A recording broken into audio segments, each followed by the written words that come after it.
Yo guys, ini harap menjadi perhatian kita bersama karena The Fed ini diprediksikan akan tetap menaikkan suku bunga hingga akhir tahun 2023, teman-teman.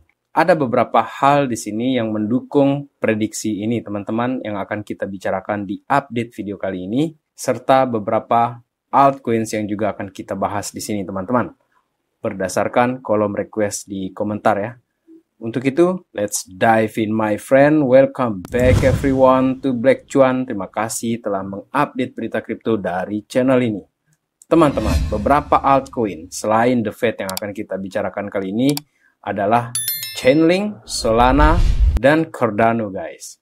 Dan sebelum kita menuju ke altcoins tersebut teman-teman, berkaitan dengan judul kali ini mengenai The Fed, kenaikan suku bunga hingga akhir tahun.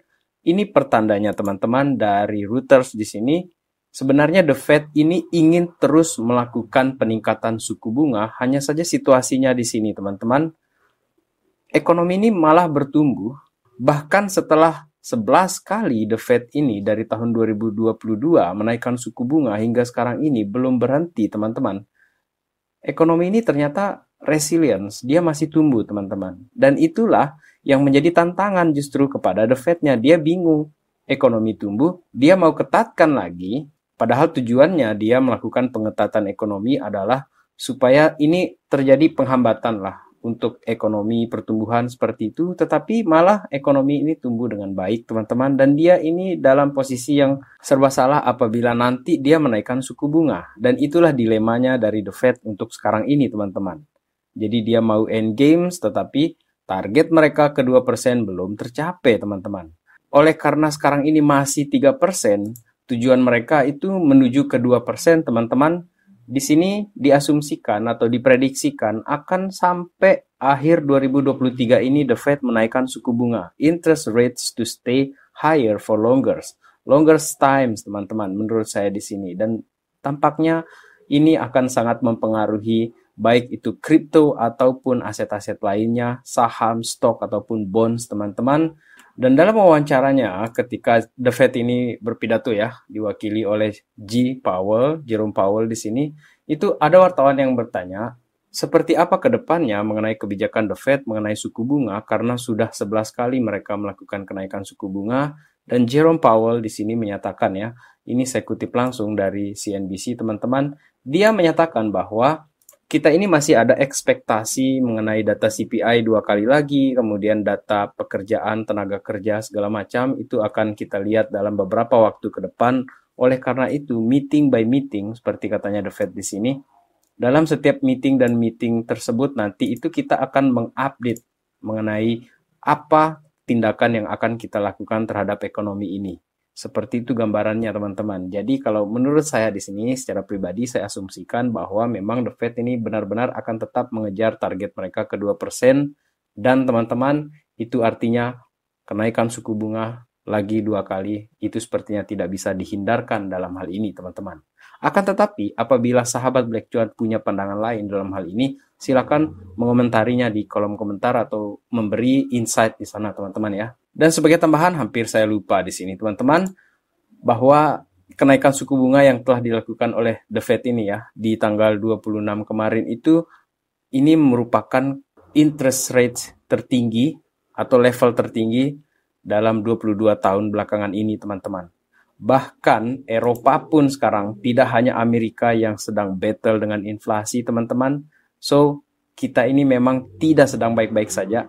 Dan kurang lebih sama juga dengan The Fed tadi ya, karena dikatakan oleh Christine Lagarde di sini, kita mungkin akan menaikkan suku bunga atau mungkin juga akan hold, artinya dia tidak menaikkan suku bunga sama sekali, tapi dia menahan berdasarkan data-data yang akan keluar dalam beberapa waktu ke depan untuk mereka jadikan pijakan dalam membuat kebijakan seterusnya nanti teman-teman. Kemudian, teman-teman, apa yang akan terjadi kepada harga Bitcoin mengenai kenaikan suku bunga yang terakhir ini?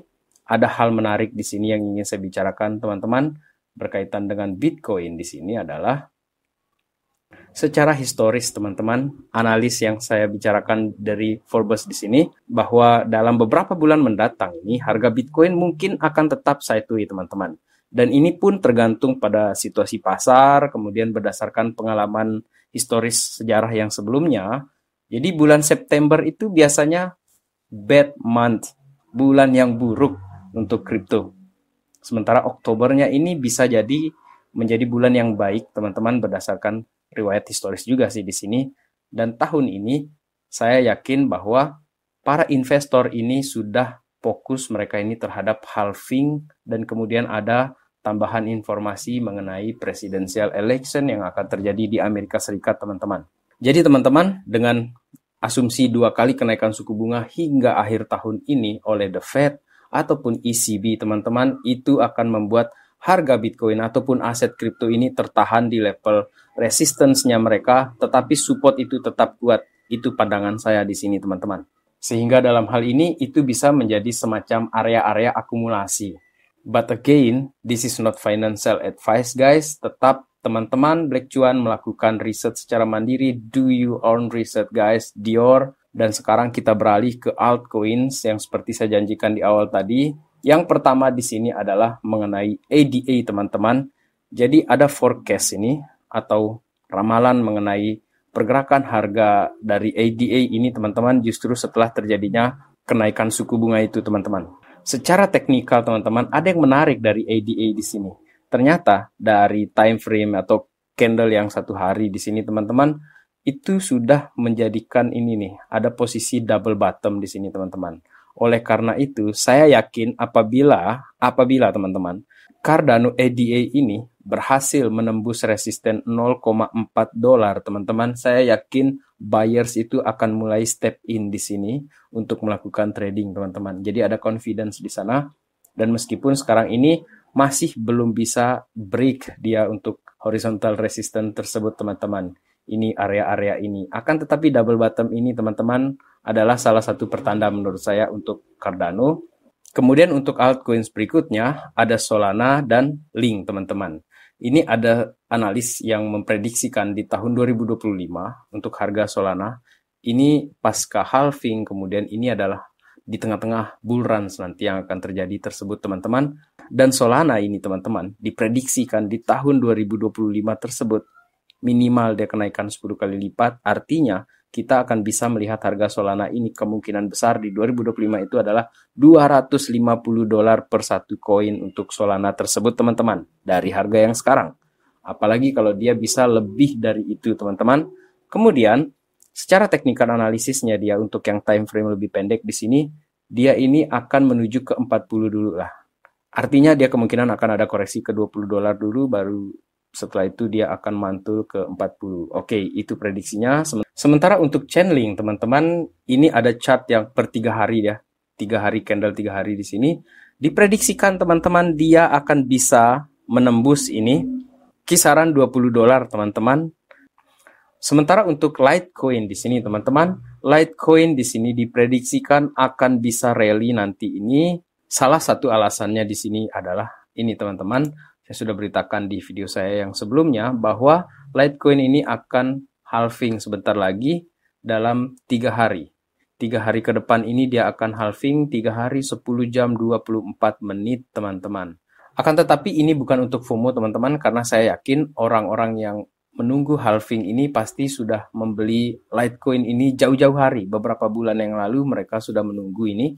Jadi mereka akumulasi banyak-banyak koin di sana, kemungkinan besar seperti itu. Dan untuk teman-teman yang trading dengan short terms, ya menggunakan skill kalian dalam trading, saya yakin lah banyak teman-teman yang sudah punya skill bagus dalam hal trading tersebut, teman-teman. Sebagai kesimpulan saya di sini, teman-teman, memang situasi tidak menentu ya, karena The Fed akan tampaknya ya terus akan menaikkan suku bunga di sini, teman-teman. Sementara itu Bitcoin tampaknya akan tetap dia sideways, kemudian beberapa altcoins ada kemungkinan dia akan turun ataupun ada beberapa yang naik. Momen seperti itu bisa kita jadikan momen untuk akumulasi dalam hal ini, teman-teman, terutama yang long term holders. Dan ada beberapa altcoins yang belum saya bahas di sini seperti Zilliqa ataupun beberapa aset lainnya, itu akan menyusul ya, teman-teman. Terima kasih atas sarannya dan sekian video kali ini. Terima kasih telah menonton. Salam Black Cuan. Peace, my friend.